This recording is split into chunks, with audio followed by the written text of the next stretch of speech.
Klingon, who've worked tirelessly with their counterparts in the Fairfax County Police Department.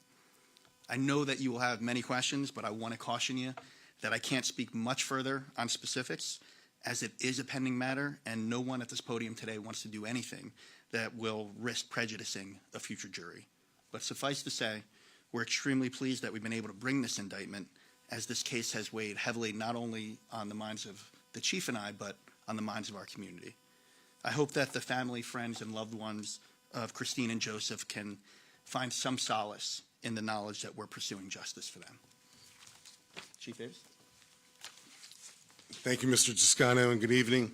On February 24th, 2023, I stood in the middle of a cul-de-sac street in Fairfax County and described the deaths of 2 persons inside of a residential home.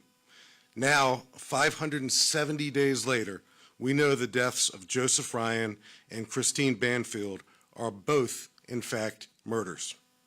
As you are aware, we charged Juliana Margalis with the murder of Joseph Ryan on October 13th, 2023. She remains in custody and awaits an upcoming trial. As described by Mr. Toscano, we are today announcing aggravated murder charges against Brendan Banfield for the murder of his wife, Christine Banfield, and Joseph Ryan. To be clear, Brendan Banfield, then 38, and Christine Banfield, then 37, were married and living in a single-family home with their then 4-year-old daughter. Also living in the house was the family au pair, Juliana Margalis, then 22 years old.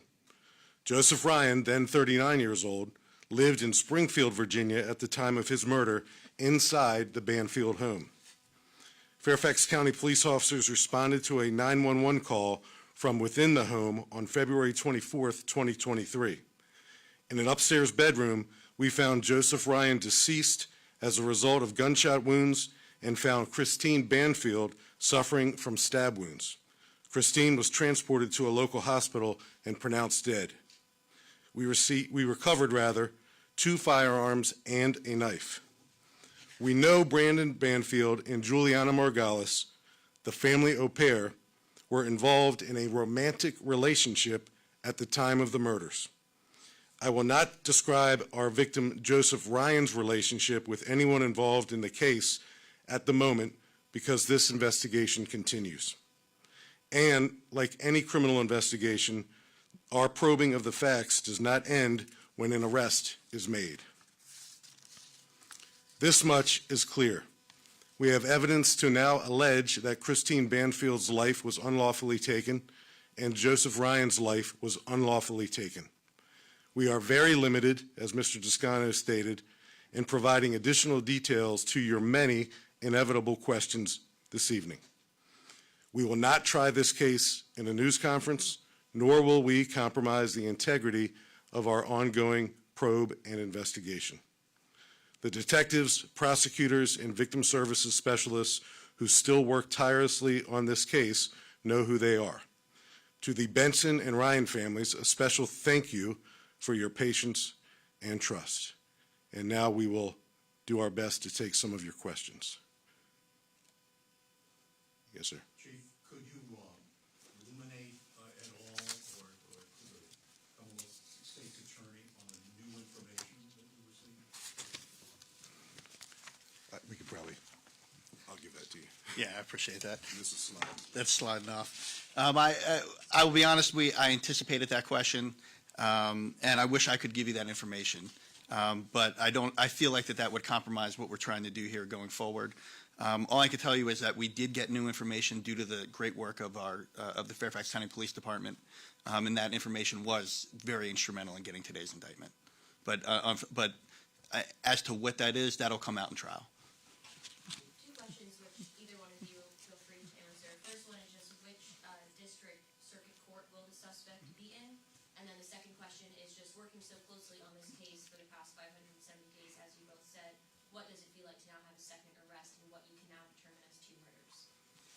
Maybe I'll take the second part. Mr. Toscano can take the first.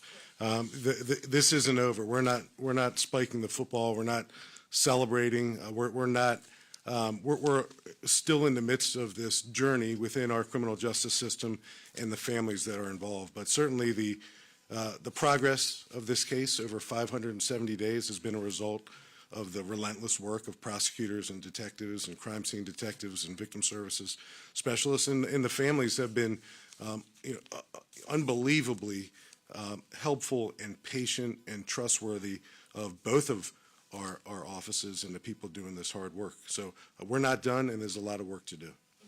But the jurisdictional question? Yeah, all this is going to happen in Fairfax County Court.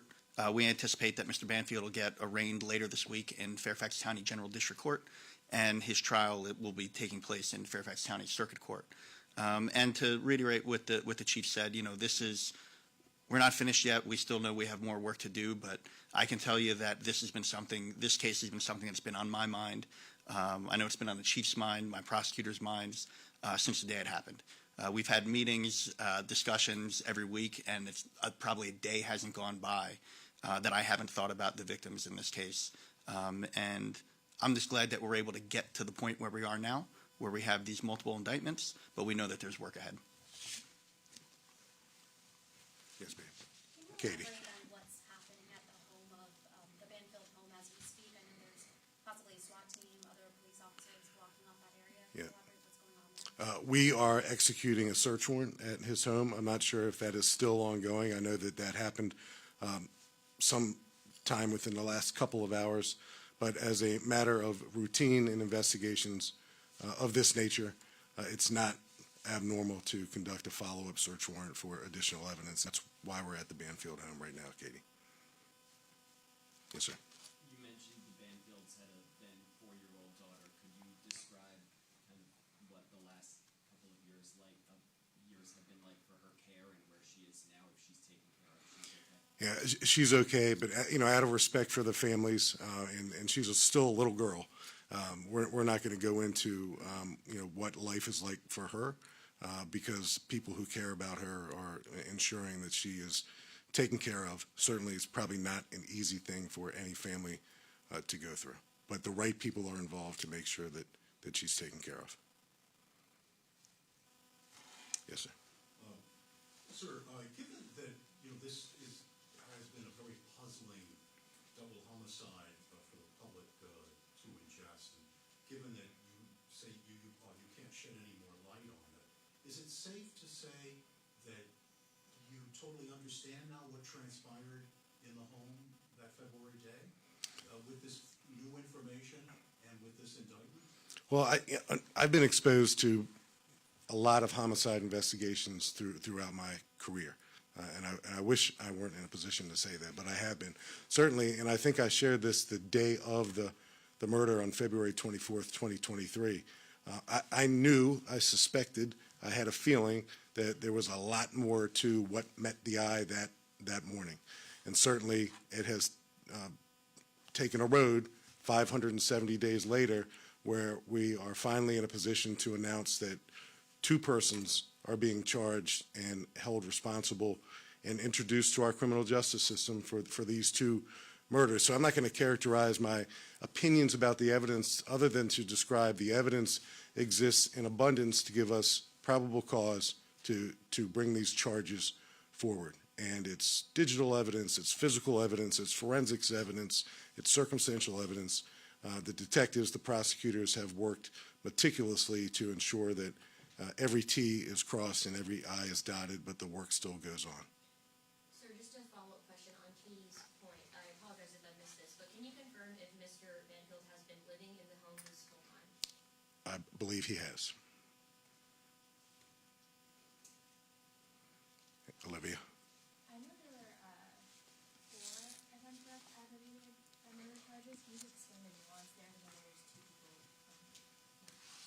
Yeah, absolutely. So we did charge 4 different aggravated murder charges, even though we're only talking about 2 victims. The reason we did that, it's very lawyerly and technical, but essentially it boils down to, in the aggravated murder statute, there are a number of different options to prove that. And when we took a look at what we intend to present at trial, we believe that our presentation of evidence can possibly hit both of those different subsections elements. So what we decided to do is we wanted to put all of them in there to give the jury the full picture of what they can choose from. But we anticipate that, of course, we have. The reason that we did that, quite frankly, is we wanted to cover all our bases, make sure that the jury had every option that they could possibly want when taking a look at the evidence. So I know that it's a little unusual, but the aggravated murder statute, the way it's written in Virginia, is a quite unusual statute. We wanted to just cover our bases. Please. At what point did Brendan become a suspect in this case? I know initially the narrative was that Joseph stabbed Christine. At what point did you stop believing that and begin to look at Brendan? So that kind of gets back to our efforts to kind of describe gently that we can't go into certain aspects of the case, and that's one of them. So again, there's a jury that will assemble, and they're going to hear these facts in much greater detail than you're hearing them today. Yes, sir. Again, knowing what you can and can't say, have you been in contact with Brendan over the last 570 days? If so, how many times approximately did you? Yeah, I understand and applaud your journalism interest in writing a more complete story, and I'll just ask for your patience, but that's not something we're going to be going into at this news conference. Olivia. Is Juliana's trial still scheduled for November, and when is Juliana's trial is still scheduled for November. That trial date is, from our perspective, we still anticipate going forward on that date. But of course, there could be motions or other things. But to get to, I think probably what the nub of your question is, the fact that we've indicted Brendan today and made that arrest does not mean that her case is being thrown out. We intend to go forward with that case as scheduled. Was she involved in the process of leading to this arrest? Can we talk about that at all? Yeah, I'll do it for the chief, so he doesn't have to do it every time. But again, I do appreciate that question, but that's something that we shouldn't talk about. We have, as prosecutors, we have ethical obligations about what we can and can't talk about.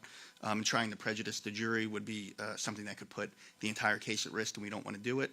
And I think that line of questioning would very quickly lead us down that path. So I apologize, but I'm not going to be able to answer that in the moment. Yes, sir. May I ask, I think I heard you say there were 2 firearms recovered from the scene and a knife.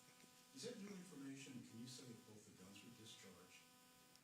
I don't think that's new information, and both the guns were discharged. Is there any reason why Mr. Banfield's being held at the same adult detention center as Juliana? Yeah, that's where he's being held. That's where, if we had any reason to seek to hold him elsewhere, legitimate reason, we certainly would, but none of that exists at the moment. Right, and to be clear, there is the one county detention, adult detention facility in Fairfax County. So there was not necessarily a conscious choice. That is just typical protocol.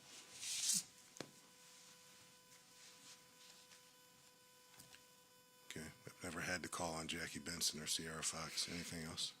I mean, I want to ask the relationship between Banfield and Ryan, but Yeah. I can't touch on that. Yes, ma'am. Your answer. Okay, thank you. Thank you for your patience. And a lot of work has gone into this case by people in this room and elsewhere, and it's certainly a moment to pause and reflect on the great work. Yes, sir. Forgive me if this is an old question or something that's already been asked, but if either of those weapons belong to Banfield? So we'll apply the same answer to that question as well. Were they discharged by 2 different people? Same answer. No. Same response to the question. Trying to trip me up. No, we can't go into that level of detail. Olivia. You might not be able to answer, but can you speak to where he was arrested today, or He was arrested in Fairfax County. He was in a motor vehicle, and our fugitive team apprehended him without incident. Mr. Toscano, what is his next court date? I anticipate that he'll probably be arraigned tomorrow, and if not arraigned tomorrow, then it will be Wednesday. And then I would anticipate that we will have some sort of court date or trial date, I apologize, set rather quickly. Again, that's just typical procedure, but since she is in custody, I would look for an arraignment within the next 24 to 48 hours. Thank you all for covering this story. Thank you. Thank you very much, everybody. Thank you all so much for coming out. If you want any of the pictures or B-roll we have of the arrest and brought inside, you can use the QR code in the back of your media packet there. We'll also be putting the full details of the indictment and the arrest online on our blog. You can follow us there for the pictures as well. Thank you so much. So much.